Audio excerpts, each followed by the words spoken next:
Mesdames, Messieurs, merci de nous retrouver. C'est bien sûr votre magazine Débrief. Débrief di seen émission bi nga xamante ne moom ngeen taamu di seetaan talaata bu jot ngir am xibaar yi ci wàllu tàggat yaram.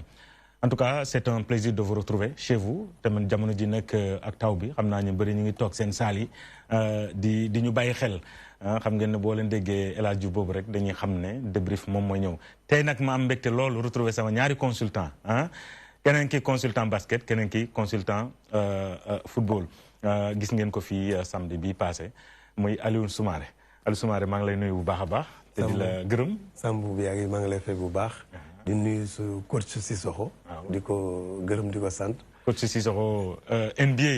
gars yi dañ may naan mais yow ana coach Cissokho NBA bi ñëw na octobre la.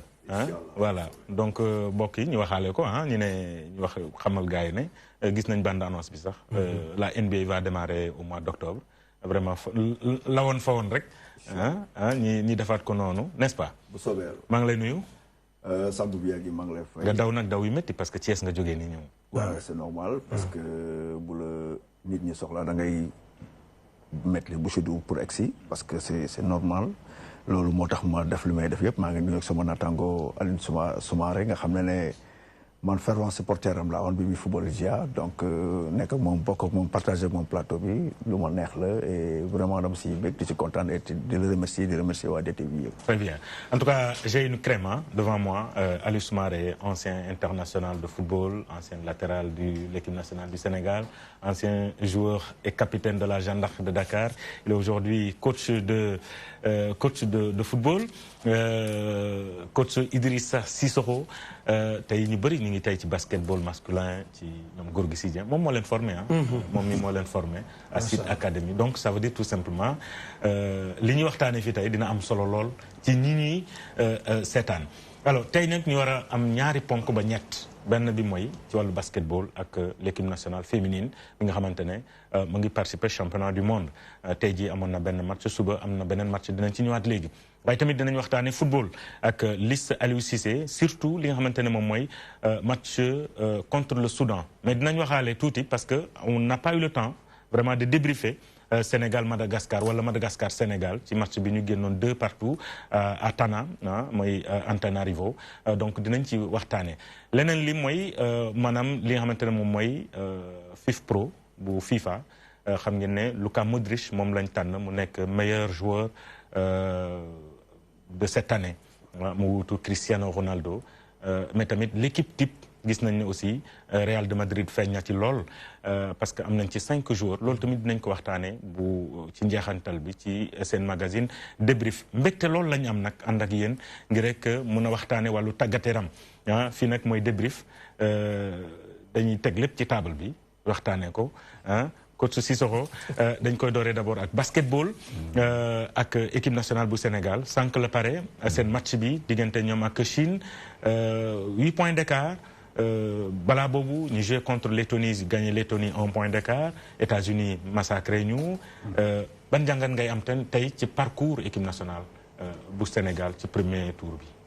def nañu premier tour bu normal bu baax parce que jouer ak perte contre États-Unis de 20 points defe naa ça a été un très bon match pour l'équipe nationale du Sénégal après le lendemain ci nga ñëw jouer contre Lettonie ak ni leen xamee ñoom ay ñu longe luñ leen ñu njool lañu te dañoo jub loxo nga joué ak ñoom gagné leen 1 point d'écart ak fi nga jëlijee score bi donc moi je dis que bravo aux Lions amoon nañu benn jour de repos muy démb tey joué contre Chine malheureusement on a perdu de 9 je sais pas 8 points mais c'est comme ça championnat moo mel noonu et je pense que premier tour bi déjà ñun satisfaire nañu parce que c'est vrai que c'est pas la première victoire de l'Afrique et du Sénégal ci kii boobu parce que Sénégal mosoon na gagné Nigeria ci championnat du monde donc mais c'était en 2006 c'était en 2006 à São Paulo waaw mais phase de poule mi ngi soog a gagné équipe donc mais vraiment on les félicite ñu dem deuxième tour mais bravo au Lions pour le moment voilà. Pour le moment coach Cissokho. Coach Soumaré. Il a tellement bien parlé. Voilà, comme à l'instar du coach Cissokho, c'est vrai que soo xoolee les 3 matchs Premier match, on a joué contre les États-Unis, qui est champion du monde. Sénégal, champion d'Afrique. On a perdu de 20 points. Il n'y a pas de quoi rougir. Hein. Deuxième match, on a battu la Lettonie avec un petit point d'écart. Mais li jàngat ci victoire boobu mooy l'esprit de surpassement bi dépassement bi jóge ci score bi ba rattraper leen ba raw leen 2 points. Ça démontre la mentalité de cette formation. Malheureusement, pour le troisième match contre la Chine, on a perdu. Mais il va falloir vite se remobiliser et rebondir contre le Japon en match de barrage. Coach Idi, man damay faral di wax ni sunu coach yi des fois dañoo am problème de gestion de groupe. Bu ñu xoolee par exemple Sénégal nu mu joué ak États-Unis. Après ñu ñëw ci Lettonie. Est-ce que mën nañu wax ne États-Unis daf ñu déplumer? Parce que mënoon nañ football mënoon nañ jouer foofu basket foofu ba 5 jours mënu duñu mës a gagné États-Unis nga ñëw joxe foofu si sa doole foo xamante ne dañ lay gagné. Est-ce que ça valait la peine? waaw mais booy xool aussi tamit moi je pense que bu fekkee ne da nga war a jël défaite ça vaut pas la peine ngay def ay débauche d'énergie yu bëri yooyu. kon joué nañu 10 jours avant on a pris 51 points d'écart.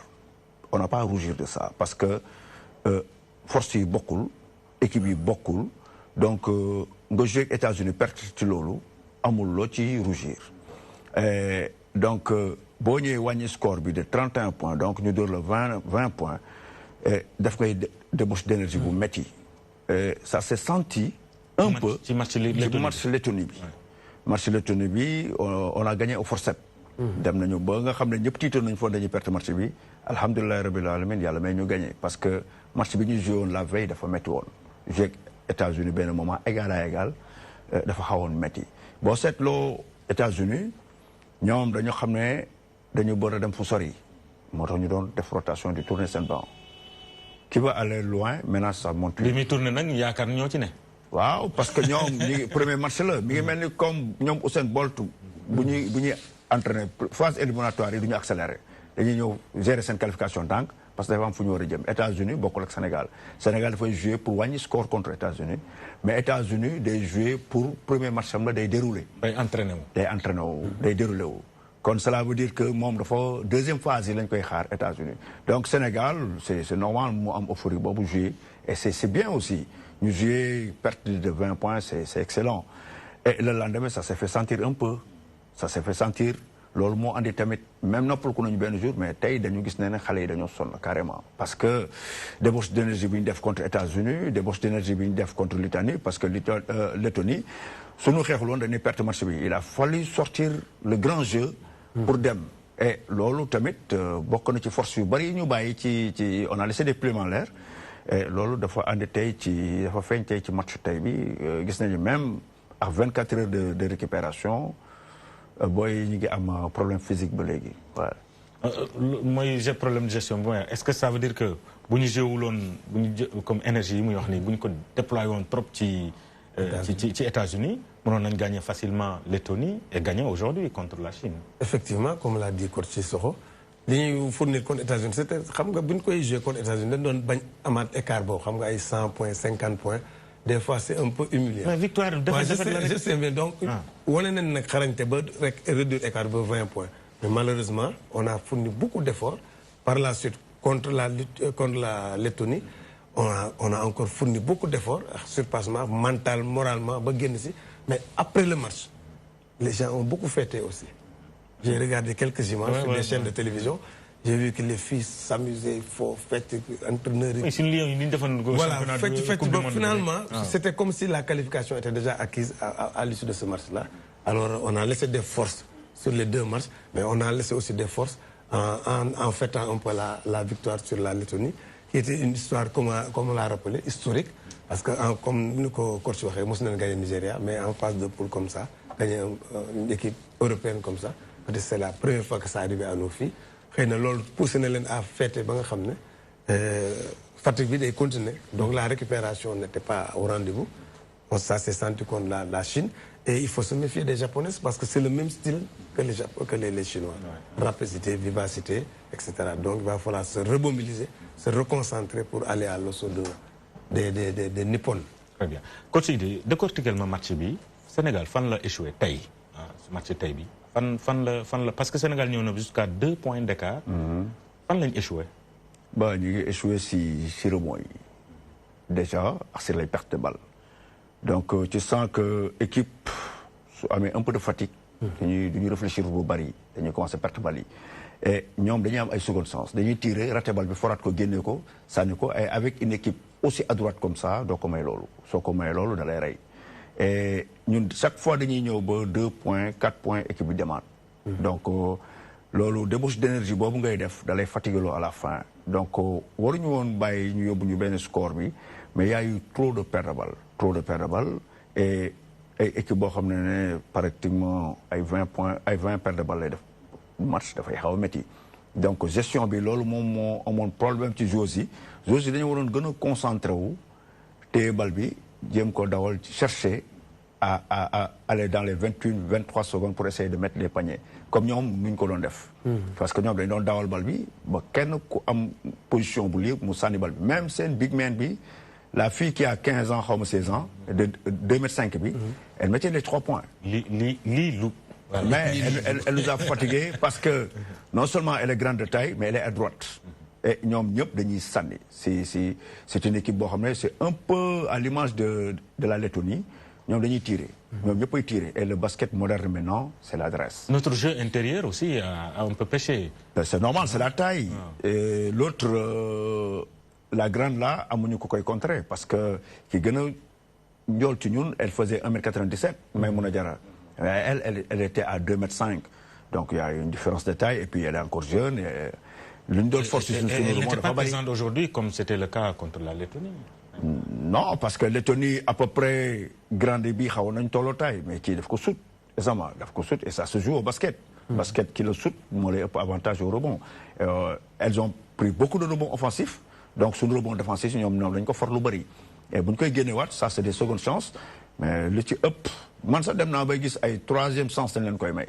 Dañuy sanni forat génné sanni mais à la longue dañ koy après mujjé sax faute des fois da ngay mujj faute amna faute yu bari dañ koy def dernière minute bi parce que dañu sonnon mo dañu faute. L'absence de Aminata Fall à ce niveau justement du match, le jeu intérieur, ça a joué. Mais ça a beaucoup joué parce qu'elle a la maturité, elle a l'expérience. Elle a déjà jangé aux États-Unis, à le niveau bi, elle joue en Europe actuellement, elle joue à Euroleague.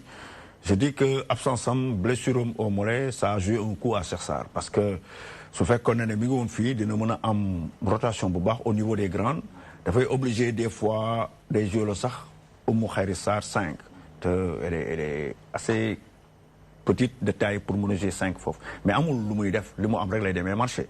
Bu fekkone né il y avait l'autre qui était en place, bon dina ko am lu ko mëna attirer un peu. Dina ko mëna muy def rotation bi entre mom ak Maïmouna, mais Assou dem na ba jouer 4 après parce que c'est son poste de prédilection. Mais actuellement dañ ko doon génné mu doon jouer 3 mais bi mu tay elle a mis beaucoup de paniers à l'intérieur parce que dafa dem jouer poste 4 parce qu'on a eu des problèmes avec les grandes. Maïmouna, tout le monde sait qu'elle se souffre très vite, elle a des problèmes de cœur. Donc mon côté le bari c'est terrain aussi. Ouais. Alors la compétition gestion la laaj bu bari ah mooy repos bi sànq wax nga di doon fàcce ñu ngi dem contre Japon tey jii la récupération fan lañ ko mu war a mën a accès véritablement. Il y a un problème déjà, il faut remobiliser tout le monde, c'est-à-dire recharger les batteries, comme on dit, et puis mentalement, moralement, remonter les filles là. Dans le discours. Dans le discours. Aussi leur dire que la qualification est toujours là. Match de barrage là, donc là, il va falloir se remobiliser, faire fi de toute cette fatigue-là, parce que tamit, nous avons joué pour 15 millions de Sénégalais, comme nous l'avons dit. Demain, bien avec victoire, tout le monde l'a fêté, aussi bien au Sénégal que les Sénégalais de la diaspora. Donc il faut penser à tout ça, aux 15 millions de Sénégalais éparpillés un peu partout dans le monde, qui les attendent, qui les soutiennent, malgré la fatigue, nous devons surpasser pour passer ce cap-là, qui sera encore un cap, ça va être beaucoup plus historique que la victoire qu'on a eue contre la Lettonie. Moi je pense que c'est dans le discours, aussi le fait que les filles là en veulent, il faut se surpasser. Mais le problème c'est que le Sénégal doit faire tel doylu. waaw moom laa doon mooy victoire bi xam bi ñu ko amee rek. soo gisee sax ñu doon féete ci yoon bi. donc finalement tout le monde disait que c'est une victoire historique. Côté historique bi la ñuy xool mais alors que le parcours on pouvait se dire qu'avec cette victoire-là, on se concentre, on va aller très loin, passer le premier tour, etc. etc. Mais bon, ça c'est un mal bien sénégalais. Hein. Dans toutes les disciplines d'ailleurs, hein. Il n'y a pas que le basket. Les football, au championnat du monde, football, la Coupe du Monde, voilà. Le Sénégal gagne Pologne. Voilà. Finalement. Donc il va falloir qu'on apprenne ça. Hein? Non mais Bintou, elle a dit, hein, Bintou Djemé, elle a dit qu'il faut arrêter il faut décomplexer devant les grandes nations. Il faut arrêter de dire que telle ou telle équipe est meilleure que nous. Voilà. C'est du basket, tout le monde doit jouer. Donc, les mots non, gars, non. Attention, tu discours avec affaire même là, il l'a dit, intervenir. Attention, discours bi ma dégg ci Bintou Djemé mu naan dañu war a décomplexer nañu def ndànk parce que tamit équipe bu Sénégal équipe bu ndaw la mais c'est vrai équipe bu ndaw la mais nag man li mu dama gëm li Bintou wax. am na benn moment dañu war a commencer di arrêter. di am complexe devant les grandes nations. mën nañu jouer sunu basket. surtout que coach doguma la surtout qu'en Afrique le Sénégal n'a plus rien à prouver. Non. tey dañoo war a revoir. 12 fois champion d'Afrique. Elle n'a plus rien à prouver. 13 même. 13 même. War nañu revoir nos ambitions à la hausse et aller au championnat du monde. Pourquoi pas aller en demi-finale et quart de finale. Mais bien sûr, loolu moo fi des. Sénégal loolu rek la am lu mu prouver léegi. On est à la face du monde que voilà. On a de bons entraîneurs, on a de bonnes joueuses. Parce que les joueuses yi nga gis ni gagné nañu lépp en Afrique lépp loo fi teg jël nañ ko récemment. Donc meilleure marqueuse de tous les temps actuellement qui Afrobasket c'est une Sénégalaise. Astou Traoré ay meilleure rebondeuse MVP ñaata yoon ay Aya ay yeneen Astou Traoré. Donc amatul loolu sur le plan africain amatul lu ñuy prouver. léegi beneen état bi next step bi. moom moo war a nekk. naka la ñuy def ba gagner championnat du monde wala dem ba ay demi-finale. naka la ñuy def ba dem ba ay quart de finale Jeux olympiques. Voilà loolu nekk step Sénégal loolu la war a nekk. commencé na alhamdulilah am nañ benn victoire. récemment mais léegi booy yi man li Bintou Djemé wax dama ko gëm man booy dañ la war a commencer préparer leen maintenant à leur dire que c'est possible. puisque c'est possible nag allons-y mais nañu xam tamit lan la ñu war a def ndànk ba egg. récemment mais loolu yëpp. dafa laaj gestion dafa laaj organisation et ça vient d'en haut et ça ma gars yi xam ne bon maintenant ce qu'on veut c'est vrai Afrique yéen a fi mën te dañ koy wane tout le temps parce que benn équipe égale la gu leen léegi nag ce qui est important c'est de faire comme Nigéria nu mu defoon en foot dem jëli Jeux olympiques et ça wala Cameroun dem bay demi-finale Jeux olympiques mais voilà Sénégal ci niveau boobu la war a toll. au football hein dem quart de finale. waaw bien sûr xam nga football sax ba léegi booy seet jëlagul coupe d'Afrique. benn yoon la finale gum mais jëlagul coupe d'Afrique mais Sénégal mënoo jël 12 à 13 fois coupe d'Afrique mais je dis bravo à Cheikh Sarr objectif bi ñu ko jox il a atteint. c'est de préparer le prochain l'Afrobasket. c'est d'aller utiliser la coupe du monde pour préparer l'Afrobasket de l'année prochaine.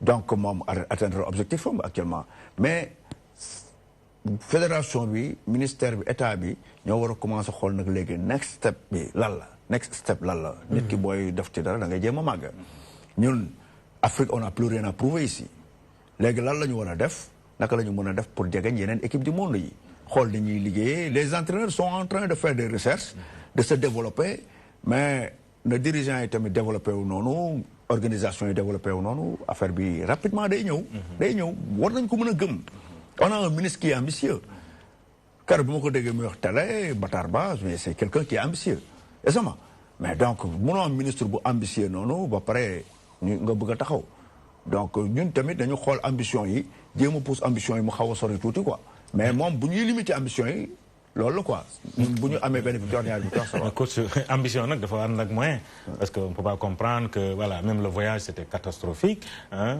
joueurs yi ñii dañoo jaar Turquie ñi la jaar fële ñu am ay problème pour voyager pour une équipe voilà la meilleure équipe africaine. 12 à 13. loo ambition bu fekkente ne tu n'es pas organisé finalement c'est zéro hein. Oui, il va falloir que les moyens. Les moyens et l'organisation. L'organisation, surtout les autres disciplines, nous devons c'est-à-dire mettre les dans les mêmes conditions. Il y a encore ni voyage, ni jarne. Au football, on n'aurait jamais osé faire ça. D'ailleurs, actuellement, on parle du vol spécial pour l'équipe nationale du Sénégal, Soudan. Soudan.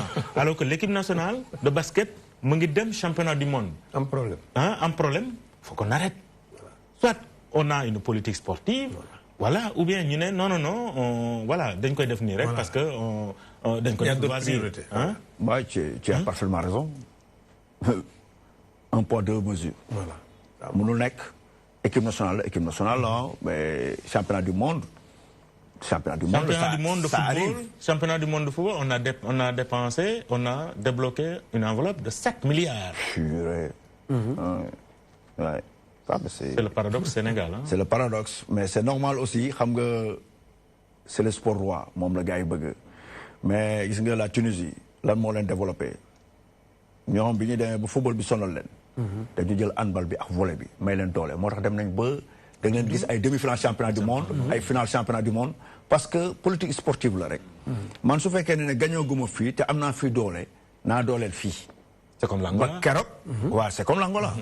ba ñu xamee ne football bi bu demee noonu ils ont opté pour le basket et l'handball. mais moo tax football bi day jóg par force. donc je dis pas que bu kenn defal football bi football dañ ko war a defal parce que c'est ñun ñëpp nous aimons le foot. c'est le sport roi mais am na loo xam ne mais je dis le basket n'a pas même pas besoin de. non non man dama bëgg rek ñu respecter la logique. voilà ñu respecter la logique sportive ah. damay ànd ak yow ci li nga wax bu ñu jëloon vol spécial jox ko fii. mais mettre leen dans de bonnes conditions jox leen yenn primes yi mais je pense que bu ñu duggee si terrain bi dañu gën a bopp. moom laa la wax next step bi loolu organisation boobu laa lay wax. exactement parce que tey kenn mënul imaginer Nigéria bi nga xam ne Afrique la fii ñuy dem avec des vols dispersés. mënul nekk man j'ai fait le Nigéria dem naa fa def camp ak ñoom. mais je sais que organisation bi am foofu tu me diras que ñoo ñëpp xaalis c'est normal. mais organisation bi am foofu beaucoup. man pour man du xaalis sax. man pour man organisation la. waaye ambition la rek. waaw ambition la organisation am na nooy organiser bon peut-être tu n'auras pas besoin de trop de finances hein. Bien sûr tu n'as pas trop de finances mais c'est-à-dire il faut avoir beaucoup de genre pour man entre parenthèses considération la rek. c'est de la considération. c'est vrai que le football c'est le sport roi tout le monde l'adore tout le monde l'adule mais basket mais Angola bi muy opté pour le basket. Pendant 10 ans, ils ont régné sur l'Afrique. Dem ay coupe du monde. Te fi leen jàngee basket. léegi dem ay coupe du monde di titiller les grands. c'est-à-dire que yeneen discipline le Sénégal ay karaté xoolal karaté li mu fi daan indi si ay médailles. mais depuis qu'ils ont été délaissés léegi. athlétisme. tout ça c'est des judo. c'est des disciplines yoo xam ne boo leen doolelee tuuti waxuñu nga jox leen 7 milliards loin de là. mais dooleel leen tuuti rek jox leen un peu plus de considération tu les reçois quand ils reviennent avec des trophées nga recevoir leen comme ñuy recevoir les footballeurs yi jox leen tuuti cër ñii sax nga may leen terrain mais ça va relever le niveau de toutes les disciplines. parce que le maillot national quand tu vas jouer pour ton pays c'est l'hymne national que moom leen lay tegal. l'hymne national bu football wutewul ak bu basket wutewul ak bu handball. c'est le même hymne. c'est le même hymne. xam naa ne daal football bëri na doole. parce que équipe nationale de football bi ñuy dem championnat du monde.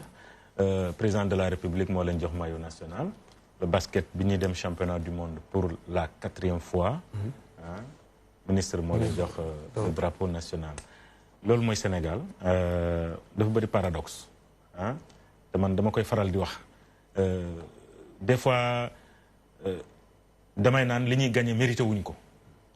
ne mérite pas parce que ngay tëñëx yi yàlla jox la dara mais toujours da ngay dem ba fu muy neexee rek. buum bi dagg souvent loolu moo koy indi. alors sànq yaa ngi doon wax ci sunu match demain. ñu terminé foofu. Sénégal Japon boobu mooy qualification nag. c'est vrai c'était important pour que ñu qualifier. ci match barrage. léegi nag qualifié nañ. alhamdulilah ñu ngi dem ci beneen étape. mooy contre le Japon. la gestion du match. Gestion du match comme on l'a dit rek c'est match de barrage là il va falloir c'est-à-dire que problème bi mooy est-ce que am nañ récupération bi doy na est-ce que remobilisation bi taxaw na parce que Japon ak Chine c'est même style de jeu lay doon donc il va falloir s'adapter rapidement le match contre la Chine war nañ ci mën a tirer des leçons pour pouvoir jouer contre le Japon on les a vu jouer on sait que la Chine est très proche du Japon sur le plan du style sur le plan de la morphologie ak yooyu. Donc, il va falloir qu'on a de très bons coachs, comme l'a souligné coach Sissoko. Cheikh Sarr, c'est quelqu'un qui a une très bonne lecture. Je pense que pour Togaté réfléchira sur son équipe, sur sa manière de jouer. Je pense qu'il va pouvoir nous sortir quelque chose par rapport au Japon. Est-ce que c'est possible? Très possible. Très possible. Le connaissant, j'ai eu à travailler avec lui, le connaissant, et je sais qu'il a les mots. Pour remobiliser l'un parce que nous sommes professeur de psychologie à l'université de Gaston Berger.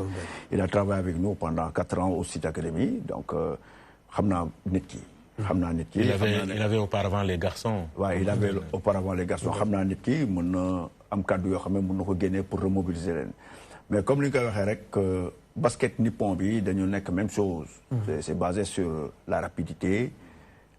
L'adresse. En défense, c'est l'agressivité, carrément. Donc, nous jouer sur ce VO2 max, nous jouer sur ce cardiovasculaire, les pousse à bout. Si tu ne réponds pas, 3e quart-temps, 4e quart-temps, tu vas lâcher. Et moi, je exploité. Donc, il faut être prêt.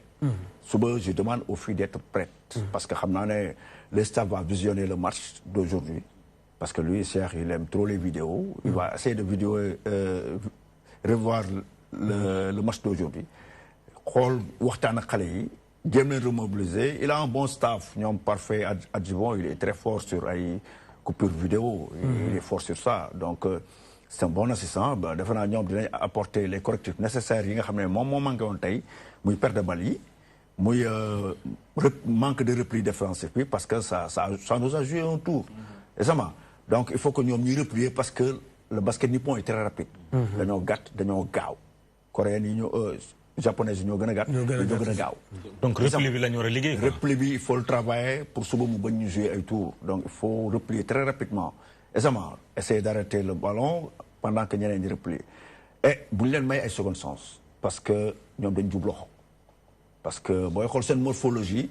C'est une poignée, il faut am doole, il faut am force. Moo tax ñu am fouetté bu baax suñu sànnee li ci ëpp dañ koy dugal. Donc nañu def très attention sur les tirs, pousser leen jéem leen déjouer loo mun nañ ko parce que man je dis que suñu récupérer bu baax ce qu'on a montré contre les États-Unis fii lañ ko war a montrer contre ces équipes là ñii nga war a wan loolu boo ko bëggee gagner et je pense que mun nañ ko. Et je pense que je suis de tout cœur à Nyom. Je pense que Soubo Tamit, mon sens gagner le Japon. Ce fait que nous devons jouer, continuer de rester concentré parce qu'il y a des belles choses qui se font.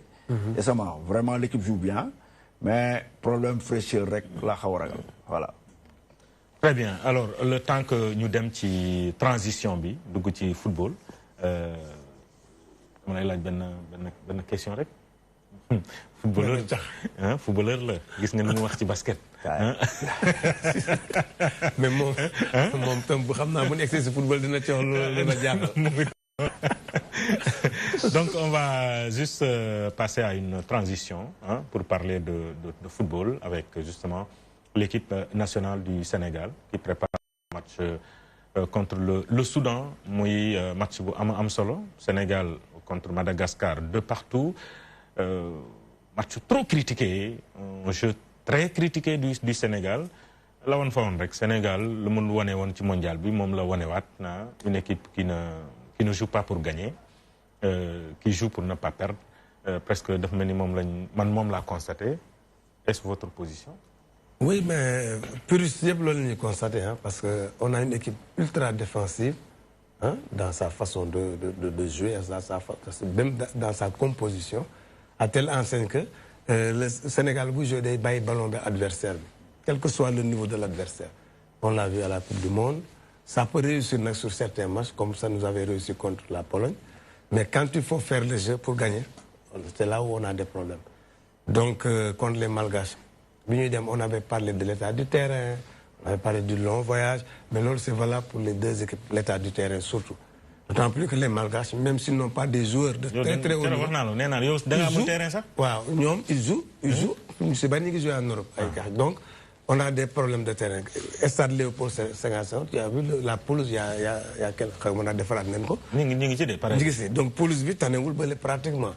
Donc, on avait prétexté des problèmes de terrain, problèmes de pelouse, etc., la distance, la chaleur et tout. Mais moi, je pense qu'une équipe qui vient du mondial, avec le rang que nous avons, classement FIFA par rapport au Malgache, nous devons nous imposer parce que moi, les metti moins mener à deux reprises, on se fait rejoindre. C'est là où comme contre le Japon. Loolu moo ci metti ay équipe yu mel noonu boo leen mënee da ngay war a def le break rapidement pour tuer tout suspense. Bu ko defee ñoom ils auront beaucoup plus à cœur de défendre, de ne pas prendre une valise que plutôt d'égaliser. On les a laissés reprendre confiance, ñu égaliser. Donc c'est là où le bas blesse. Maintenant, tout le monde l'a dit, hein, il va falloir se remobiliser parce qu'on a le Soudan qui doit venir, double confrontation. Il faut impérativement les 6 points à Dakar pour aller dans la semaine, aller au Soudan. Le 13 et 3 jours après. 3 jours après. Mardi 16, voilà. à 19h. Ça, c'est les exigences du calendrier de la FIFA. C'est valable pour tout le monde. On a harmonisé les calendriers. Partout dans le monde, les gens jouent 2 matchs dans la semaine. Donc il va falloir s'adapter rapidement à ce contexte-là, qui est un contexte de mondialisation. C'est la modernisation qui veut ça. Il faut y aller, mais il faut gagner impérativement ces 2 matchs pour se repositionner et oublier. Et surtout, produire du jeu à Dakar pour que nous sachions quand même Sénégal. De toute façon, on ne peut pas se permettre de jouer ça à Dakar quand même. De venir laisser la balle aux adversaires. Ce n'est pas possible. Alors que l'entraîneur, il avait dit que... Non, il a dit que il n'est pas un adepte de la possession. Ça, c'est pas un bon discours. Possession, c'est vrai. Après, il a pris l'exemple de l'Espagne qui a perdu. Mais c'est pas... Comparaison n'est pas raison. Parce que l'Espagne, à 24 heures du mondial, ils ont perdu leur coach. Il y a eu certainement quelque chose qui s'est brisé. Mais tout le monde sait qu'en football, dès que tu perds le ballon, tu es en danger. Donc, moi, je préfère avoir le ballon que de courir derrière le ballon. Donc, il va falloir qu'on change notre façon de jouer, à prendre des joueurs à vocation offensive. Parce que quand on joue contre le Soudan à Dakar, je ne pense pas qu'on a besoin de 2000 récupérateurs. Ils vont nous attendre. On va pas s'en sortir. Il faut créer les jeux et créer des brèches et gagner ce match-là largement. Après, il faut nous voir tout qui classement peut-être Boumi Indi. À lui Cissé, mais l'autre c'est Kanam lay donne. Mais ma fait pour la liste des 23, il a appelé Abdoulaye Diallo, Edouard Mendy, Alfred Gomis. En défense, Khalidou Koulibaly, Lamine Gassama, Adam Mbeng, Youssouf Sabali, Ibrahim Mbaye, Salif Sané, Pape Abdou Cissé. Milieu de terrain, Cheikh Ndoye, Cheikh Kouyaté, Idrissa Gana Gueye, Alfred Ndiaye, Sidi Sarr, Ahmed Ndiaye Djedjou. En attaque, Diao Baldé Keita, Ismaïla Sarr, Opanguet out, Moussa Konaté, Sadio Mané, Mbaye Niang ak Mbaye Diagne. Opanguet dafa am blessure. Week-end bële passé, donc moom bokkatul. Boo xoolee défenseur yu bari lay indiwaat. C'est-à-dire de reconduire la même équipe. On s'est rendu match boobu. Bon, match c'est encore chaotique des fois. Parce que on est tous des Sénégalais. Sur basket, le football, le football. Et vraiment, pour nous, c'est vrai, il y a un problème, mais il y a un problème pour l'équipe. Vraiment, j'ai beaucoup de respect par rapport à lui. Parce qu'on a été à Nice, en francophonie, on cohabitait ensemble, on discutait beaucoup. Mais quand je l'ai entendu dire que moi, il n'est pas adepte d'un jeu où il conserve la balle, mais je ne sais pas, je ne suis pas très footballistique, mais en basket, on a besoin de gains, on a besoin de possession de balle. Pour pouvoir contrôler le jeu, tu as besoin de possession de balle. Et je pense qu'il y a certaines équipes de football, ils ont fait du football le basket maintenant. C'est ça, moi, je coaching. Parce que le football est moderne. Moi, quand je vois l'équipe de Barça, ils font du basket. Parce qu'après chaque paire de ballon, ils font un pressing. Pour pouvoir récupérer la balle et avoir la conservation de cette balle-là, essayer de tourner et chercher des failles. Si tu n'as pas de ballon, je ne vois pas comment tu vas marquer. Parce que, comme le disent les Américains... Soit amul bal, do fetal sax. Non. Ci guerre, bo amul bal, do fetal. No gain, no win. No win. Soit amul gain de ballon, muno gagner. Do gagner. Lolo en basket. Xawma football. Football tamit non la. Basket mom bo amul gain de ballon, muno gagner. Motax boy xol li ëpp ay Barça ay Real, sen possession yi moy ëpp yeneen équipe yi, motax dañu di dominer. Parce que tamit défendre dafa metti. Soy défendre, dafa difficile te dafa metti. Tu laisses beaucoup. L'autre défendre, bon demain dougal. Ouais, bu ñëwé day égaliser. Ouais, parce que da ngay sonn. Et ça tape sur les jambes. Par contre, soo yoree bal bi di même bu dee sax nii nga gëj sport sax nga yor bal bi di attaquer moo lay gën a neexal ngay défendre. Exactement. Donc bon, c'est sa option. Justement, option boobu la jël, il veut pas kick and rush le bëgg moom. nañu sànni bal bi ci kanam dem xeex ko dem dugal ko ñëw défendre. C'est l'option qu'il prend et je le respecte. Mais cette option ne gagne pas. Cette option ne gagne pas. Tant qu'il est là, c'est lui l'entraîneur. Hein, mais tant qu'il est là, c'est lui l'entraîneur. C'est lui qui prend les options.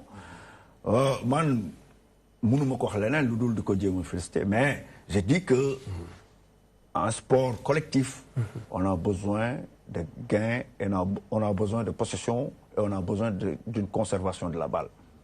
Donc, si on ne prend pas la balle pour la faire tourner, et chercher des failles, je ne vois pas comment tu peux défendre et aller en contre-attaque tout le temps. Parce que c'est difficile, la défense est très difficile. Et ce qui est marrant dans tout ça, excusez-moi, je dis marrant, mais bon, ce qui est anormal, c'est que le coach de Madagascar avait déjà prévenu Aliou Cissé. Daf ko ne woon man xam naa faille équipe nationale du Sénégal déjà benn bi dindi na ko mooy le fait que woowul Khadim Ndiaye mais yeneen yi des na dafa mel ni la ma waxoon loolu la confirmé contre le Sénégal. waaw mais xam nga entraîneur yëpp dañuy visionner match adversaire yi ñëpp xam nañ Sénégal ni ñu footballé xam nañ ses failles donc dañ la koy wax te bu ñu dañ koy appliquer. Les Japonais l'avaient dit, ils l'ont appliqué. La Colombiens l'avaient dit, ils l'ont appliqué. Malgaches l'avaient dit, ils l'ont appliqué. Ce qui veut dire que failles xam nañ ko dañ ko dañ la koy wax. C'est-à-dire Sénégal li muy joué sont faciles à contrer da nga leen di xool rek boo seetaanee seen jeu parce que la dernière fois relancé il y avait une reconversion défense-attaque directement milieu de terrain inexistant. Il y avait deux récupérateurs qui étaient là qui prenaient le ballon Salif Sani dafa daan jël bal bi directement balancé ko aux attaquants. D'ailleurs on a eu un but chanceux sur le premier but. dafa dañ ko dégagé mu dal si tànku défenseur bi Moussa Konaté est venu comme directement sans chercher à comprendre. C'est la réussite de l'attaquant qui est en confiance. Hein? Donc c'est venu comme ça, mais c'est pas un but qui a été construit. Le défenseur, il a fait un mauvais contrôle. C'est venu directement sur l'autre Moudouga. Même le deuxième but. Le deuxième but, l'autre, il a pris ses responsabilités. Ouais, voilà, ça pour encore que on peut déplorer l'état du terrain, mais les rush bimoudef. C'est sur un terrain. C'est le dribble, donc c'est valable pour les deux équipes. Donc je pense qu'il va falloir il faut qu'on essaie de jouer un peu plus. C'est-à-dire le Sénégal ne jouer. Voilà, ne jouer. Le problème du Sénégal, voilà, ne jouer. Il faut tout jouer. Moi, quand un joueur mené ça de Mané, c'était terrible. Nous football comme nous football à Liverpool parce que le Sénégal ne joue pas. On attend l'adversaire pour les contrer. Tous les adversaires ont peur du Sénégal avec les noms que nous avons. Mais beau jouer 10 minutes, 20 minutes, 30 minutes. Donc les commencent à dire parce qu'il n'y a rien d'extraordinaire. Tu te replaces, tu les comptes parce que il n'y a pas quelqu'un qui crée pour créer des brèches, faire des décalages, etc. Le Sénégal peut gagner n'importe quelle équipe. C'est là où aussi Aliou Cissé doit faire un effort sur lui-même. C'est-à-dire qu'entraîneur, comme l'a dit coach Cissokho, il a sa option, il a sa philosophie. Mais option pour gagner option pour gagner parce que option parce que mënoo yore équipe pendant 4 ans nga opté même option boo xamante ne parce que mission bi ñu ko assigné c'est d'aller au moins jusqu'à la finale mais pour aller jusqu'à la finale ban kan finale waxuñ loolu de non la coupe la coupe la ñu wax mais pour prendre la coupe il faut aller en finale non damay bañ ñu dem fi finale ñu jouer finale ñu naan la non damay voilà dama bëgg a développer rek mais c'est pour vous dire que pour non Aliou Cissé lay waxal kay moom lay wax non pour nga dem ba finale pour gagner une coupe il y a des matchs où il faut développer du jeu parce que boo dajee joueur adversaire boo xam dafay refuser de jouer comme c'était le cas avec le Cameroun, voilà. On va aller 120 minutes 0-0 am nga dem tiro bit mu gagné la mom lay wax jot na Sénégal jouer mais bien sûr jot na pour mu jouer parce que moi des fois quand j'entends ñi xass Sadio Mané nan limi produire pour mënu ko produire Sénégal donc il est bien aimé à Liverpool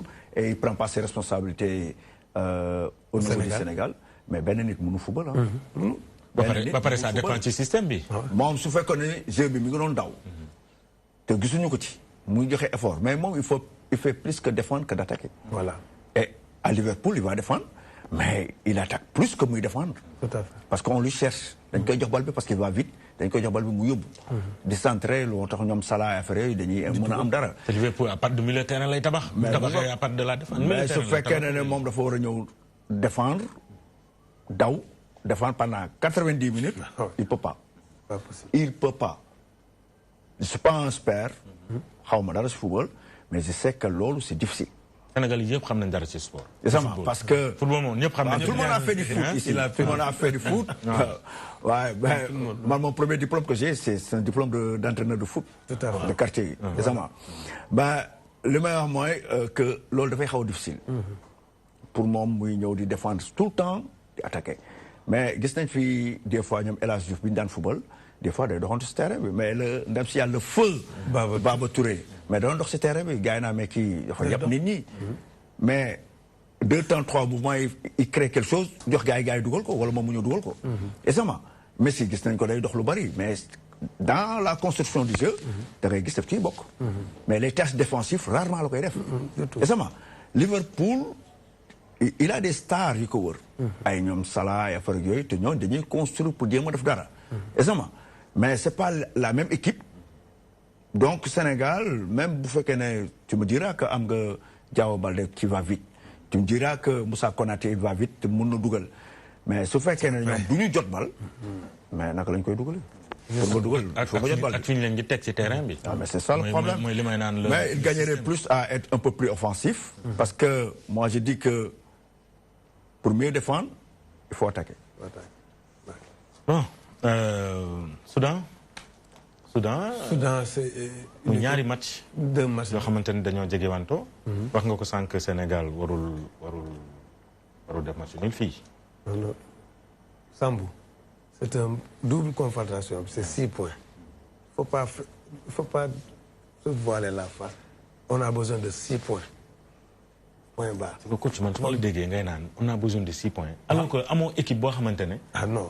véritablement man de gisuma ko. Ah si. Oui, ah si. Contre le Soudan, quand même. Si. Soudan, dernier. mais Madagascar nag. waaw mais Madagascar dafa gagné Soudan. ah waaw mais ba léegi. waaw ba tey xam nga Madagascar. mais yow sur le papier. Sur le papier. non xam nga man léegi l'une des meilleures équipes africaines. man dama jugé tul équipe ci papier. waaw gis nga man. waaw.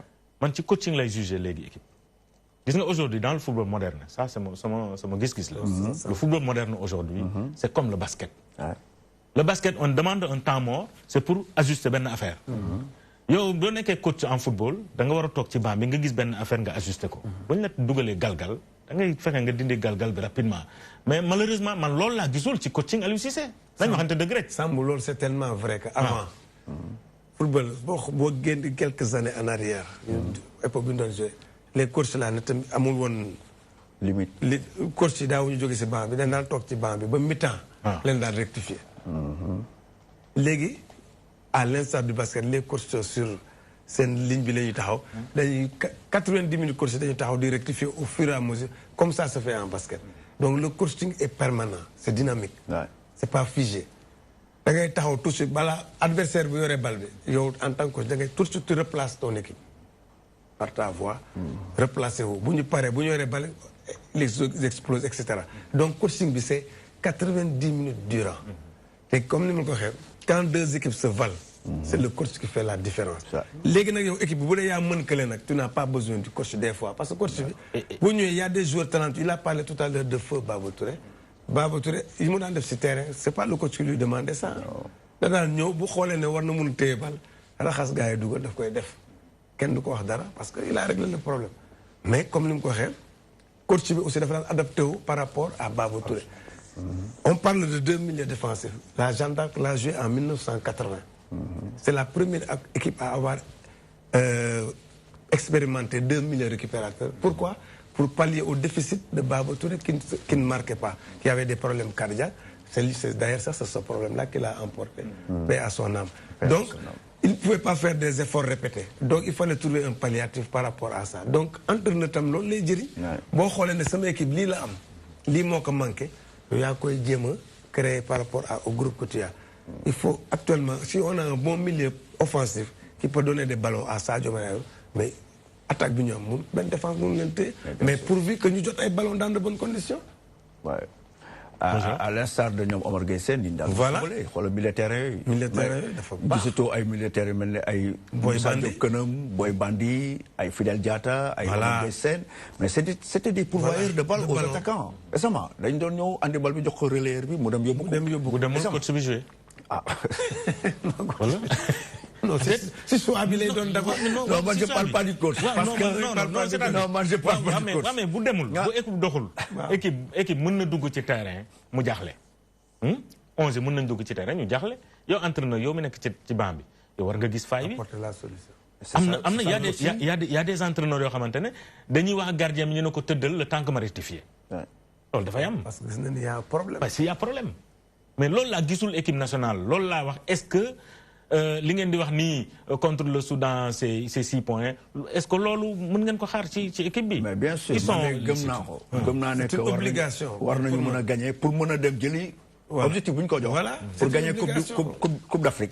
Il faut que nga gagner Soudan. Ah ouais. Tu gagnes tes 2 matchs. Voilà, tu te replaces. Parce que xaar Madagascar. da ngay xaar Madagascar. nga gagné ko mu jeex. nga gagné ko et puis c'est fini. C'est terminé nga dem.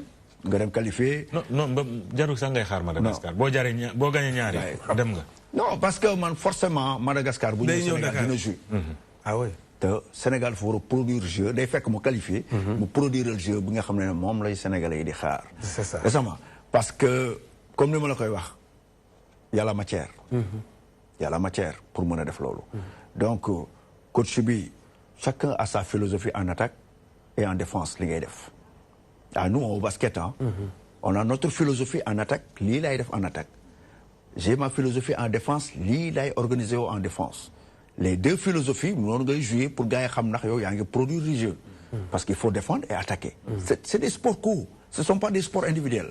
Et ça, sport collectif, quand on dit collectif, mais le jeu doit être là, collectif. Oui, mais ça ne peut pas être des jeux par intermittence. Wala ay jeux yoo xam ne ki kenn rës la nañu dóor ci kanam ñëpp dem daxante kooku mën a dugal ko kooku mënul taxaw. Si tu as des joueurs comme Ismaïla Sarr qui savent dribbler rapide, moi je dis que bon, il a de la matière pour le faire. Et moi je pense que comme ni koy gars yi di critiquer nii Aliou n'est pas têtu. Mais xam naa ne rek il faut me protéger ses arrières ba pare dina fi andi football bu rafet man gëm naa loolu. Avec le temps avec le temps no xam nga lu tax ma ne soriw ko non avec le temps coach 4 ans nga yor équipe xam nga lu tax ma ne soriw ko parce que mënoo nekk coach ñeneen nekk ay coach ñuy wax ci équipe nationale nga ne leen il faut que ñooñu nangu man may coach. Tout le monde reconnaît que c'est lui le coach parce que c'est lui. Mais nee na il faut pour moom il faut que ñooñu pour mu nangu li ñuy wax il faut ñu nangu ne moom mooy coach équipe nationale. Ça c'est peut-être certaines déclarations intempestives mais je sais que buy déglu nit ñi dina si tirer am na lu mu ciy tirer et c'est important. On ne critique pas pour le simple plaisir comme l'a dit coach mais dañ koy apporter rek contribution. Ils ne sont pas plus sénégalais que nous. Voilà, on est sénégalais. On se dit que comme ni mu ko waxee on a une ligne d'attaque boo xam ne boo amee Mbaye Niang Ismaïla Sarr qui vient de marquer un fort joli but. Un Sadio Mané qui cesse d'éblouir mais ñooñu suñu amee quelqu'un derrière un bon pourvoyeur de ballon mais waru Sénégal waru ko mën a ñàkk fii localement comme à l'extérieur boo xoolee tuuti di nga ko am. Il faut, par exemple, le jeune Ana Santingom. Non, Santingom, waaw. Ak qui Krépin Diatta. Le jeune Sidi Sarr. Sidi Sarr, qui joue à Châteauroux. C'est un très bon milieu de terrain, gaucher, élégant, bien, bon technicien, bon pourvoyeur de ballon. Si on lui donne sa chance, surtout le titre, Aliou Cissé reconduit ces lions, entre guillemets. Ça veut dire que man dama bëgg wax ne Aliou Cissé dafa am ay joueur. C'est Lyon. Oui, mais entraîneur bu nekk il y a un type de jeu. parce que xam nga ñi ngay wax nii pour man impératif la ci équipe nationale man pour man bi mu jógee coupe du monde war na xam ne Sénégal tey on a un problème de meneur. te war na def tout ba ut benn meneur rek. mais ba léegi moo xoolee milieu de terrain Cheikh Ndoye Cheikhou Kouyaté Idrissa Gana Gueye et ce qui est bizarre dans tout ça son premier changement. jarul sax ñuy laaj kan mooy ñëw Cheikh Ndoye mooy ñëw. Pour un milieu de terrain. Et quel que soit le score des matchs. Quel que soit le match, quel que soit l'adversaire. Ça aussi, bon, c'est certainement des changements programmés. Xam nga entraîneur bu nekk aussi il programme ces changements à tel enseigne que noonu toujours c'est dans un souci souvent de ne pas prendre des buts parce que boo xoolee changement c'est du poste pour poste. Tu changes un milieu de terrain défensif pour un autre milieu de terrain défensif mais qui peut apporter aussi sa taille. Son jeu de tête parce que quand même Cheikh Ndoye il a marqué beaucoup de buts avec un jeu. Il est puissant. Peut-être il allie les deux, c'est-à-dire je change un milieu récupérateur pour un milieu récupérateur mais qui a un plus parce qu'il se projette à l'avant, il marque souvent des buts. Non, j'essaie de voir, j'essaie de marcher dans ça. Dans sa tête. Non, là, c'est son joueur. Parce que alors que Cheikh Ndoye avait même déclaré qu'il devait prendre sa retraite. Mais il l'a rappelé, il a convaincu. Parce que man li ma gëm mooy man fii si plateau bi ma ne bu fekkente ne doxul nañ ma fi jëlee ñu teg fi keneen koo xamante ne mën na doxal. Sénégal noonu la ñuy def pour mu avancer. Mais tant qu'on est là dans parce qu'on a des affinités, et ainsi de suite, mais les choses ne vont pas bouger. L'on essaie de nous barrer, doxul. Mais quand même, la grandeur, on a changé quoi. On a déglu, on a fait l'eau. Non, tu n'as pas Si, moi je pense qu'il va le faire. Parce que pour le bien-être du Sénégal, je pense que Aliou, c'est un grand monsieur. Moi, je le respecte énormément. Pourquoi je l'ai respecté? Parce que, comme je te l'ai dit tantôt... Tu l'as pratiqué. Lors de la francophonie en 2013 à Nice, on était côte à côte. On habitait côte à côte, on discutait beaucoup. Et j'ai vu comment il gérait son équipe. Et j'étais parmi les premiers Sénégalais qui disaient qu'il est temps qu'Aliou Cissé gère l'équipe nationale. Et moi, je suis un peu étonné parce que quand je vois les gosses qui jouaient à la francophonie, mais ils produisaient du beau jeu. Du beau jeu. Ils défendaient bien et ils attaquaient bien. Arrivé à un senior, je ne sais pas, peut-être que ce sont après ces autres ambitions qui ont fait que maintenant il a la philosophie de défendre, essayer d'aller après, de l'avant. Mais je pense que Aliou est un grand monsieur. Je pense qu'il est sur la voie de mettre les choses en clair. Et en écoutant tous les entraîneurs, et tous les Sénégalais sont des entraîneurs aussi, comme tu le dis, quand il y a du basket, il y a 15 millions d'entraîneurs de basket. Quand il y a de l'athlétisme, il y a 15 millions de directeurs techniques. Quand il y a le football, tout le monde est coach. Parce que les gens, ils suivent le sport. Et le Sénégalais, il est sportif. Il adore le sport. Donc, moi, je dis qu'il va le faire. Moi, je sais qu'il va le faire. Il est temps, en tout cas, qu'il on le lui souhaite, en tout cas. L'angle clôturé ci chapitre Bobo. Chapitre lui-même, Sénégal-Soudan. Sénégal-Soudan, le souhaite une bonne chance. Surtout. Je rappelle que c'est le 13 au stade Léopold Sédar Senghor. Mais stade Léopold Senghor, pareil. Mais gazon, moi, c'est mon problème. Comment de toute façon, pareil. Pareil. Mais il fallait y jouer, on va jouer dans le Diouf. Non. Le seul stade homologué aujourd'hui par la FIFA. Non, ils vont le faire. Ils vont le faire. Non. On ne va pas s'exiler en Gambie. On ne va pas s'exiler. Le Sénégal ne va jamais accepter ça. Non, moi, je sais que le ministre Konan, il ne l'acceptera jamais. Il va mettre les bouchées doubles pour essayer de mettre le gazon sur orbite et que les gens jouent au Sénégal parce que... Mais les gens l'importent, le gazon. Ça, c'est même humilié. Et c'est l'humiliation là, pour moi. Des Maroc de la Abalterre ou la Mauritanie, nous avons dit football. Non, le ministre Matar, il n'acceptera jamais. Le président Macky Sall ne l'acceptera jamais. Très bien. On le souhaite. Le Sénégal émergent, on ne peut pas se permettre. Tu ne peux pas mettre des milliards sur l'arène nationale, des milliards sur le Dakar Arena et laisser mourir Léopold Sédar Senghor. Arena bi lutte bi dañu ko may. Non mais ñu ko c'est le Sénégal. Non sinon attends mais quand même sinon ñooñu ko may. Waaw mais am na lu Sénégal def tamit parce que mais sinon ñooñu ko may. Vraiment tabax na moom Dakar Arena moom tabax na ko vraiment. Dakar Arena bi félicite c'est une excellente nit di envier nit sur le plan léegi handball basket football yëpp il l'a résolu. Donc moi je dis que chapeau pour lui ci loolu infrastructure yi ñuy commencé def. Mais du doy nañ ko gën a def.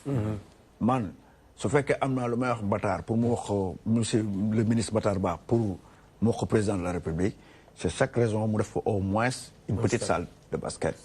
Mais aussi nañ am politique sportive bu claire. Mais loolu moo andi politique sport. Parce que loolu moo développé Brésil. Brésil bi ñu pauvre c'est le sport ko développé. ñu xam ne le sport facteur de développement la. Facteur de cohésion sociale aussi. Benn jour bu réussir. Un Sadio Mané qu'on rallonge sur son contrat 24 milliards. Mais kooku ñaata nit lay soqali. ñaata nit lay soqali. Ah oui, ça fait vivre. Ça fait vivre. Chaque fois qu'il change de club, il signe un contrat. Il y a des retombées. Mais donc, un góor qui donne des dons dans les hôpitaux et tout ça. Mais ñooñu xaalis yi ñuy am mais loolu mën nañ ci def liggéey lu nekk. aider mais sunu autorité il faut ñu xam ne le sport c'est un facteur de développement un facteur de cohésion sociale tant que Sénégal équipe nationale mu ngi gagné doo dégg jamais problème coow du am muy équipe nationale yëpp nag waaw bu ñuy gagné doo dégg coow ku ci wax politique sax duñ la déglu donc nañu jàpp ne le sport est un facteur de développement et de cohésion sociale. Il y a que le sport qui les rassemble. Il y a que le sport. Mais opposition avec ñëpp ñëw toog basket opposition avec ñëpp toog football opposition avec ñëpp ñëw toog pour wane ne yéen ëppale wu ñu ci Sénégal bi. Ah mais le problème mais prenons le cas de la Coupe du Sénégal temps bi na xoj nañu prenons le cas de la Coupe du Sénégal depuis temps Abdou Diouf. ñu nekkee premier ministre. ba léegi amul benn chef de l'État bu dem présider la finale de la Coupe du Sénégal, la Coupe du président de la République. Alors que nous avons dit dem ci ay salon yi di présider ay séminaire de machin ainsi de suite. Ah mais Macron est président de France. Mais Macron, championnat match amical France, Macron dans tous les pays du monde, finale Coupe nationale, c'est présidé par le chef de l'État. C'est ça. Non, le président dina ñëw bi. Non, bu ñëwul ñoo koy jëli. Non, dina ñëw président. Bu ñëwul ñoo koy dem jëli. C'est un président jeune, il va venir. Et dina ñëw sax dina ñëw di commencer cette année basket. Ah oui, avec Dakar Arena. Dakar Arena avec 17 ans, basket. Alors, il y a une autre information, c'est le 11 de la FIF Pro qui a été choisi par des joueurs professionnels et les noms de joueurs qui en font partie cette année lors de la cérémonie de remise des prix organisée par la FIFA à Londres. En tout cas, 55 joueurs étaient nominés pour figurer dans le 11 de l'année. Alors, ci 11 bi, DGA là, comme gardien de but. L'espagnol. Faut vraiment. Avec ces bourdes de la Coupe du Monde là. Ouais, parce que aujourd'hui dans les commentaires, ñu bari bañ nañ ko mom ak Dani Alves yépp. Ñu bari dañ ko Dani Alves franchement les deux là moi je sais pas. Ñu bari dañ ko contesté. Moi je voyais le gardien de la Belgique. Thibaut Courtois. À droite, j'aurais pris Thomas Meunier, le Parisien. Voilà, le Parisien. Et voilà, il y a Denis Alves donc. Varane, c'est bon, je suis d'accord. CG Ramos, on est d'accord. Marcelo, on est d'accord. Modric, on est d'accord. Kanté, oui. Ngolo, Hazard, oui. Messi, Mbappé, Cristiano, Ronaldo. Mais moi, Mbappé, je ne suis pas d'accord. Pourquoi? J'aurais choisi le meilleur buteur du mondial, Kane. Harry Kane. Ouais. Bon, c'est discutable. Mais man, je dis que Mbappé, peut-être c'est à l'image de la belle saison qu'il a fait l'année passée. Voilà, belle saison. Et puis son audace. Au niveau de Paris. De Paris, et de l'équipe nationale aussi. Mais Paris, et de l'équipe nationale. Paris, ah, d'accord, mais. Paris, mais bon, il joue. Harry Kane, qui est en Angleterre à ce stade de la compétition, mais Harry Kane. Ouais, c'est vrai, mon poste. Bon, Tottenham, Tottenham, c'est pas le Paris Saint-Germain. Il est un peu excentré, parce que le match qu'il a sorti contre l'Argentine, pour l'amener partout. En fait, lui, ce rôle Mbappé, à son âge, 19 ans. 18 ans, Paris, il s'est imposé, parce que quand il joue, les Daxler sont sur le banc. Donc, je pense que l'on a récompensé. Son audace. C'est vrai, parce qu'il marque des buts souvent. Oui, mais bon. Donc là, quoi. La couleur ne se discute pas. Mais bon, pour moi, on est. Harry Kane, quand même. Harry Kane, c'était le meilleur avançant type. Le meilleur du monde actuellement. Parce que meilleur buteur de la Coupe du Monde, mais meilleur buteur de tous les championnats. De tous les championnats, en plus. 44 et il est à Tottenham. C'est pas au Paris Saint-Germain. C'est vrai que Salah Mokoro sur le plan au niveau. L'année dernière. Mais lui, c'est un avançant type buteur né. Benen bo xamantene amul discussion, mais mën nañ wax ne Cristiano Ronaldo a remporté le prix lors des 2 premières éditions, 2016 et 2017, devant Lionel Messi, les 2 fois. Moi, meilleur joueur de la saison. Best player. Ça veut dire que Messi dit le Goko. C'est la première fois qu'un milieu de terrain n'est que meilleur joueur. Modric. C'est à l'image de la Coupe du Monde qu'il a fait. Oui, également dans son Real. Et puis, moi, j'ai dit qu'il était mi-figue, mi-raisin à Real l'année passée. Tantôt il était bon, tantôt il était mauvais. Mais j'ai dit qu'il a produit une grande Coupe du Monde. Il a produit une grande Coupe du Monde. On n'attendait pas la Croatie. Là où elle était, c'est à l'image de Modric qui a poussé cette équipe-là. C'est pas Rakitic, c'est Modric. C'est Modric. C'est un joueur de l'homme. Meilleur sélectionneur disputé entre Zinedine Zidane, les deux Français, avec Deschamps. Deschamps, Zidane. Deschamps, Zidane. Moi, je donnerais Zidane. Oui, moi, je donnerais Zidane. Moi, je donnerais Zidane parce que 3 ans de suite, remporter la Ligue des Champions, mais la Coupe du Monde, c'est tous les 4 ans. En plus, comment s'appelle l'équipe nationale, c'est pas un travail journalier. Hein, ouais. Mais combien de temps il a été décrié? Ah oui, mais même en pleine Coupe du Monde. Même en pleine Coupe du Monde, il a été décrié. Ah oui. Donc, moi je dis que parfois ça vient. Tous les entraîneurs qui sont décriés, à la fin, ils gagnent. Regardez Aimé Jacquet. En 98, tout le monde disait que la France ne va même pas arriver au stade de demi-finale. Parce que c'est que, voilà, c'est la même chose qu'on disait de Aliou Cissé. Il fait que défendre, il produit rien. Mais il a gagné. Et quand il a gagné, il a eu raison sur tout le monde. Oui, mais qu'est-ce qu'il a gagné? La Coupe du Monde. Il a gagné quelle équipe? Il a gagné quelle équipe? Non, coach, non, il a gagné quelle équipe? Qui ça? Équipe Bobo, Non, j'ai dit en 98. En 98, il a été décrié. Mais finalement, il a gagné. Oui, il a gagné. Et quand il a gagné, il n'a pas pardonné aux journalistes. Il n'a pas pardonné. Il n'a pardonné à personne. C'est parce que critique. Donc critique, il faut toujours positiver. Non, mais en fait, il faut être très solide aussi. Un entraîneur, il doit avoir des nerfs très solides. Non, mais les critiques qu'il avait subies, les critiques qu'il avait subies, c'est parce qu'il avait écarté les 2 meilleurs joueurs de l'époque. À savoir Cantona et Ginola. Il les a sortis, il a fait confiance à Zidane. Zidane, il a éclaboussé de sa classe. C'était un problème d'ego. Voilà. Donc, il y a des entraîneurs qui ne savent pas gérer des égos. Ils préfèrent tout simplement les écarter. Voilà. En tout cas, merci beaucoup. Bon, on a bien l'information. Jimmy Butler a demandé à quitter Minnesota. Ah bon? Oui. Et les Timberwolves aimeraient en profiter pour inclure Gorgui Sy dans le deal. Bon, nous disons peut-être Modem Brooklyn, New York ou Los Angeles Clippers. Bon, nous n'avons qu'à approfondir. Il faut le suivre. À suivre. On rappelle également que l'équipe nationale féminine de handball a démarré sa préparation aujourd'hui en France. C'est le 3e stage de préparation des Lions. Nous avons maintenant le championnat d'Afrique à Brazzaville, au Congo. Merci, coach Soumaré, notre consultant. Merci, Sambou Biagi. Merci surtout à coach Sissoko. Coach Sissoko, merci beaucoup. Il nous a beaucoup énervé. Merci, Sambou. Je pense que, comme je l'ai dit, Tchikaou Batissouf ou à DTV, di leen jox seen wàccuwaay. surtout gars yi di joxoñ nii. waaw non ils sont très méthodiques. te gis naa ni ñuy amee seen liggéey les caméramans vraiment je les félicite. ak régie bi. bokk ak plateau aussi consultant connaissance bu mel nii aussi tamit sa plaisir la. nga am ancien joueur yu mel nii nekk entraîneur te li muy wax muy leer naññ si sa bopp.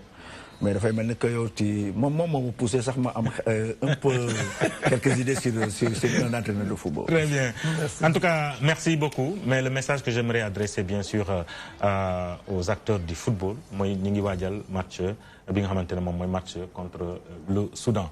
Nous Japonais, nous sommes Sénégalais, nous sommes vraiment à l'UCC gagner. Nous avons le rafet ci mom, mais c'est pas parce que dañ ko bañ. Mais Aliou Cissé devra comprendre que les choses évoluent et le coaching évolue. Nekul ne dañ koy jangal, mais c'est un message. Sénégalais dañ koy wax ci souf. Aliou Cissé mënul yor équipe nationale. Mom mo wara prouver que mom mo war na mëna yor équipe nationale du Sénégal. Benen message moy c'est à l'endroit de l'État du Sénégal. Ñu japp ne y a pas 2 poids 2 mesures. Le sport c'est le sport, le haut niveau c'est le haut niveau, ñi bayyi di def par parlo di jox ñi lo xamantene yello nañ ko mais nañu bàyyi xel ñeneen ni je parle du basketball. L'équipe nationale du Sénégal, nous voyageons au championnat du monde, c'est pas joli, rafetoul. Nous nous remettrons le drapeau national, c'est pas parce que dama xeeb ministère des sports, mais nañu xol championnat du monde la. Président de la République moom moo remettre le drapeau national à l'équipe nationale du Sénégal, na leen jox le drapeau national du Sénégal. La preuve, moom bi ñu jëlee Afrobasket moom moo leen recevoir mon président de la République. Donc tey ñoom bu ñuy dem championnat du monde, vraiment may leen cër boobule nga jox leen le drapeau national. Wala nga annuler li nga xamantene mom moy da ngay jox ñi drapeau national do jox ñi drapeau national parce que encore une fois en sport collectif le basket c'est la meilleure discipline au Sénégal. Donc message bobu la bëggoon envoyer mesdames messieurs on va vous remercier vraiment ci and bi ngeen and ak ñun ci sen magazine débrief sur DTV de remercier sama consultant yi notre ami Alioune Soumaré et Idrissa Sissoko coach di jaajëfal bu baax a baax nos très chers caméramens et également à la régie. Mesdames et messieurs, on va se retrouver mardi prochain pour un autre numéro de votre magazine Débrief. Au revoir. Passez une excellente semaine.